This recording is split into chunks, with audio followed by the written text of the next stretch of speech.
मित्रों नमस्कार। जय माँ भारत, जय माँ भारती। मैं पराग सिंगल।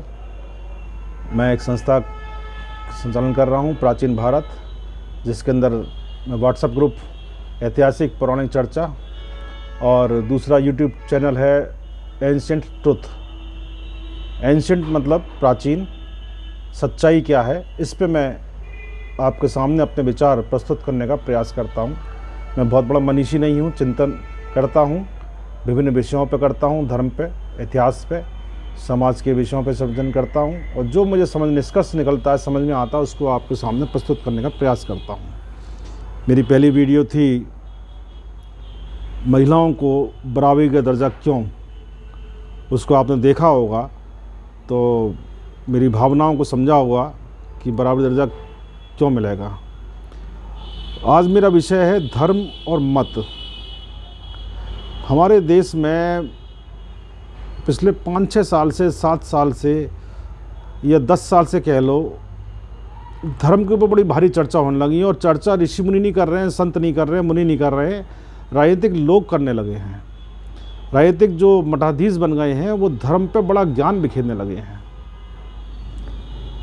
धर्म और मत में अंतर नहीं कर पा रहे हैं। और हमारे दुख इस बात का है कि संविधान में भी जो व्यवस्था दी गई है अनुच्छेद 30 के अंदर, उसको भी धर्म के आधार पर दिया गया है, जबकि धर्म और मत के अंदर अंतर नहीं जान पाए। मैं उनको आरोपित नहीं कर रहा हूँ, ब्लेम नहीं कर रहा हूँ, लेकिन सच्चाई मैं देने की प्रयास कर रहा हूँ। देखिए, आप धर्म की बात करेंगे, धर्म है सनातन धर्म, जो प्राचीन धर्म है। किससे शुरू हुआ, किस देवता ने शुरू किया, कितने सैकड़ों साल, हजार साल, लाख साल, करोड़ों साल पहले शुरू हुआ, कोई भी बताने वाला नहीं है। हमारे वेद पुराण, उपनिषद, जो भी धार्मिक पुस्तकें हैं, ग्रंथ हैं, उनमें इनका उल्लेख मिलता है, और उल्लेख भी पीढ़ी दर पीढ़ी मिलता है। ये नहीं कह सकते कि साहब एक व्यक्ति ने, एक ऋषि मुनि ने लिखा है, क्योंकि परंपरा चलती थी उनकी, तो वो अपने अनुभव का लिखते थे। और उसके आगे एंड में वो लिखते थे नयति, मतलब इसके आगे बहुत कुछ है। देश काल परिस्थिति के अनुसार जब हमने अपने देश काल परिस्थिति में लिख दिया है, अनुभव के जो लिखा है, लेकिन जब इसका आप अध्ययन करेंगे तो उस समय देश काल परिस्थिति क्या होगी, उसके हिसाब से इसका अध्ययन करना है, और इसको जो है लागू करना है, उसको जो है जैसे भी आपको करना है। अब बात आती है साहब धर्मों की। सब में मुस्लिम धर्म है, मेरा जैन धर्म है, मेरा बौद्ध धर्म है, मेरा पारसी धर्म है, सिख धर्म है। तो मैंने आपसे अभी कहा कि धर्म जो है केवल सनातन धर्म है। बताता हूँ कैसे है। सबसे पहले मुझे आप अपने उत्तर में लिखिएगा कि धर्म, सनातन धर्म जो कह रहा हूँ मैं, ये कब से प्रारंभ हुआ और किसके द्वारा प्रारंभ हुआ। अगर आप इसका उत्तर खोज लेंगे तो आप बहुत ज़्यादा ज्ञान प्राप्त कर लेंगे, मेरा ये मानना है। अब मैं आता हूँ मुस्लिम धर्म पे। अंग्रेजी में कहते हैं मोहम्मडन, अंग्रेजी में कहते हैं मोहम्मडन। और जो मुस्लिम जो इनके पैगंबर हुए हैं, जिनको मोहम्मद साहब बोला जाता है, मोहम्मद और मोहम्मडन की स्पेलिंग आप लिखिए, वो आपको कितनी समानता मिलेगी या भिन्नता मिलेगी। फिर जो मुस्लिम मत जो शुरू हुआ, वो मोहम्मद के विचारों से उत्पत्ति होकर शुरू हुआ। मतलब एक संत हुए मोहम्मद साहब, उन्होंने अपने विचार रखे समाज को। कहा जाता है कि अभी अरब में इनकी उत्पत्ति हुई थी। अरब में बहुत ही जंगल था, रेगिस्तान था, वहाँ खाने पीने की कुछ व्यवस्था नहीं थी, ना रहने का कल्चर था कि किस तरह परिवार रहता है। तो वहाँ पे एक पैगंबर हुए जिनका डायरेक्ट लिंक था भगवान से। उस समय का भगवान जो भी कहते हों, तो उनसे द्वारा जो भी उनके बच्चे हुए, जो वंशज हुए, जो उनके मानने वाले मतानुयायी हुए, उनके मत को मानने वाला, उन्होंने अपना मत कुरान में लिखा था, कुरान नहीं कुरान, तो वो चीज़ शुरू हो गया। अब आते हैं जैन पे। मैंने 2008 में एक आर्टिकल लिखा था जो दैनिक जागरण में 8, 9, 10 सितंबर को प्रकाशित हुआ था। उसमें मैंने जब लिखा तो चूँकि मेरे ससुराल जैन में है, तो मैंने ये शब्द आया कि जैन शब्द कहाँ से आया। तो मैंने अपने रिश्तेदारों से फॉर्म लाया कि भाई जैन शब्द बताओ। हमारे एक बहुत अच्छे मित्र थे, मैं बड़ा सम्मान करता हूँ उनका, स्वर्गीय हो गए अशोक जैन साहब, सीए साहब, बहुत ही समर्पित व्यक्ति थे, समाज सेवी थे। उनसे मैंने प्रश्न किया तो उन्होंने मुझे उसका उत्तर दिया कि जैन शब्द की उत्पत्ति अंग्रेजी शब्द से हुई है। असली शब्द है जिनेंद्र, और जिनेंद्र का अर्थ है जिसने अपनी इंद्रियों पर विजय प्राप्त कर ली, जीत ली, वो जिनेंद्र कहलाता है। और आपने देखा होगा जैन जो हैं वो आपस में जय जिनेंद्र करते हैं, तो नमस्कार या प्रणाम की जगह जिनेंद्र शब्द का प्रयोग करते हैं।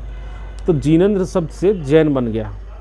और प्रथम तीर्थंकर आदि भगवान ऋषभ देव जी हैं।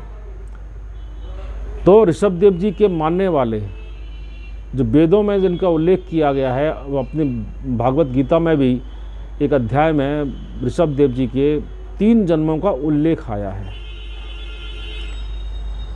तो उनके मतों को मानने वाले, अब जैन में आपको जो है सभी जाति के लोग मिलते हैं। जैसे मेरा ससुराल जब अग्रवाल परिवार है, मेरे साड़ू लोग जो हैं 13 पंथी में हैं, किसी में, तो सभी मतलब मिलते हैं।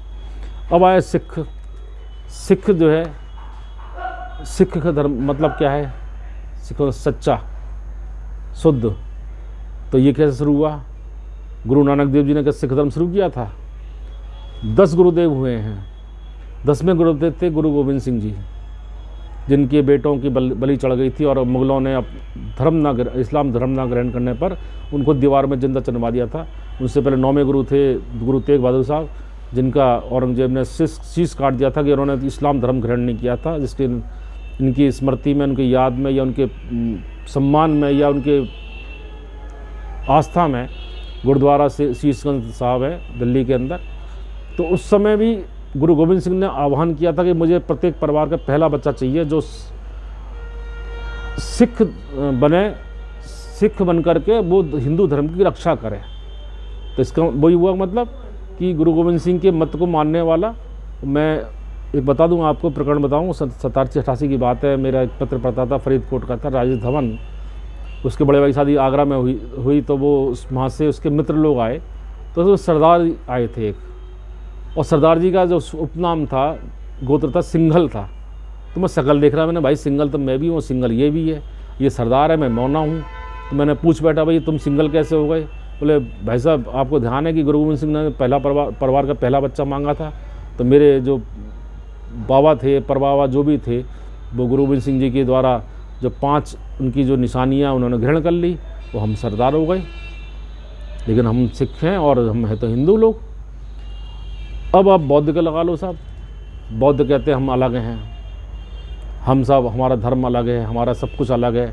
मैं एक बार आगरे में एक बौद्ध मठ है वहाँ पर गया था, तो उन्होंने ऐसे ऐसे प्रश्न किए मुझसे, लेकिन मैं उसको जवाब देता तो काफ़ी मतलब तनातनी हुई जाती, मैं साइलेंट हो गया था कि मैं बहस करना नहीं चाहता। लेकिन अपने विचार पर, महात्मा बुद्ध जो है ईसा से लगभग 600-650 वर्ष पूर्व हुए थे, 700 वर्ष भी हो सकते। मैं इतिहास का बहुत अच्छा स्टूडेंट तो नहीं हूँ, लेकिन इतिहास की मैं पढ़ता रहता हूँ, तो ईयर मुझे एक्चुअल ध्यान नहीं है। तो करीबन 700 वर्ष ईसा से 700 वर्ष पूर्व हुए थे, प्रकट हुए थे। उन्होंने जन्म लिया था, पाटलिपुत्र के राजकुमार थे। तो उनके मानने वाले बौद्ध कहलाए। तो जो मत के अनुसार जो किसी महापुरुष के, संत के मत का अनुसरण कर रहे हैं, वो मतालंबाई हुए, उनके मत मानने वाले हुए। तो धर्म कहाँ हुआ? प्रश्न ये उठता है कि वो निकले कहाँ से? जो उनके जो गुरु थे, उनके जो मतलब पैगंबर साहब हैं, जो उनके गुरु हैं, जिनके मत को मान रहे हैं, वो ओरिजिनली कहाँ से निकले? प्रश्न है कि नहीं? आप मेरी बात पर विचार करिए। दूसरे हिंदू की बात आती है, हिंदू हिंदुत्व की बड़ी बात आ रही है आजकल। एक हमारे पूर्व विदेश मंत्री हैं, सुप्रीम कोर्ट के वकील हैं, सलमान खुर्शीद साहब, कांग्रेस के बड़े नेता हैं। उन्होंने किताब लिखी है अयोध्या के बारे में, और उन्होंने हिंदुत्व की तुलना ISI बुकराम से किया है। बड़ा विवाद चल रहा है। लेकिन मैं पूछना चाहता हूँ उनसे कि हिंदू क्या है? हिंदू संस्कृति है। सिंधु घाटी में जो तहस-नहस हो गई समय के साथ में, वहाँ की संस्कृति के अनुसार हम जो आज भी रह रहे हैं, जो हिंदू, जिसको इंडस कह दिया अंग्रेजी में, इंडस से इंडिया बन गया। हिंदू संस्कृति है, हमारे रहने सहने का तरीका जो है, परिवार में रह रहे हैं, क्या रिश्ते निभाने हैं, कैसे क्या, ये संस्कृति है हमारी। हमें सुबह उठ के क्या करना है, रात तक हमें क्या करना है, कैसे करना है, ये पूरी संस्कृति है हमारी। हिंदू धर्म नहीं है, धर्म सनातन धर्म है, प्राचीनतम धर्म, जिसके बारे में आप फिर प्रश्न कर रहा हूँ कि आप मुझे बता दीजिए 2000, 4 साल, 10,000, 50 साल, 50,000 साल, 1 लाख साल, 10 लाख साल, 1 करोड़ साल, कितने साल पुराना प्राचीन धर्म है? क्या भगवान महेश ने शुरू किया, शिव जी ने शुरू किया इसको? क्या भगवान विष्णु ने शुरू किया? क्या भगवान ब्रह्मा जी ने शुरू किया? सनातन धर्म में तीनों देवताओं के कार्य को बांट दिया गया। अगर मनु की बात करें, उन्होंने 7 मनु हुए, 7 प्रलय आई, तो प्रलय क्या 1000, 2000, 10,000, 20,000 साल प्रलय आ जाती है? लाखों करोड़ साल लगते हैं प्रलय आने में। आखिरी प्रलय जब कब आई, ऋषि मनु ने पूरी संसार की रचना उसके बताते हैं, आप पूरा मनुस्मृति पढ़ेंगे साहब, उसमें लिखा हुआ है। तो आप ये नहीं कह सकता साहब विष्णु जी के मत वाले, या सब ब्रह्मा जी ने शुरू किया या शिव जी ने शुरू किया। हाँ, शिव जी के मानने वाले शैव कहलाए, विष्णु जी के मानने वाले वैष्णव कहलाए, लेकिन है तो सनातन। अब वो चर्चा का विषय अलग है कि शैव धर्म कहाँ का, मत जो मानने वाले शैव धर्म के मानने वाले कहाँ का तक फैले हुए थे। कहने को तो ये कि मक्का में भी शिवलिंग है, अभी सच्चाई सामने नहीं आ रही है। जो भी है, मैं इस पर विवाद में नहीं जाना चाहता हूँ, मेरी आस्था तो पूरी है। जो वैष्णव हैं उनका साइबेरिया तक मिलता है, क्योंकि वेद पुराण में पूरा अध्ययन नहीं कर पाता हूँ, ना मैं इस लायक हुआ हूँ कि अध्ययन कर पाऊँ। वेद पुराणों का अध्ययन कर लूँगा तो भाई आपके सामने कहूँगा, फिर तो गंदराव में बैठा हूँगा मैं। तो विचार करने वाली बात है कि मत क्या है और धर्म क्या है। धर्म को छोटे छोटे मतों में मत बांटो, मेरा भावार्थ ये है। अगर मुस्लिम या जो है वो अगर अपने को सनातन कह लेगा, तो सनातन का अर्थ ये तो हुआ प्राचीन, पुरातन। जबकि मुस्लिमों का इतिहास मिलता 1414वीं हिस्ट्री चल रही है उनकी, 14 साल हुए। सिख गुरु गोविंद सिंह टाइम में, औरंगजेब टाइम में हुए। बौद्ध 2600 साल पहले हुए, 2 से 600 साल पहले तो हुए, 600-700 साल पहले। पारसी ईरान से आए, वहाँ से उनको खदेड़ दिया गया, भारत में आके गुजरात में उन्होंने प्रवेश किया, भारतवासी हो गए। उनके गुरु, उनकी पूजा आस्था किसमें है? अग्नि से। जयस्त्रु उनके गुरु हैं, वो भगवान हैं उनके। और प्रत्येक पारसी के घर में अग्नि प्रज्वलित रहती है, अग्नि की पूजा करते हैं वो लोग। तो क्या अलग हो गए? तो साथ ही मेरा केवल विचार यही है केवल कि धर्म और मत में अंतर समझना होगा।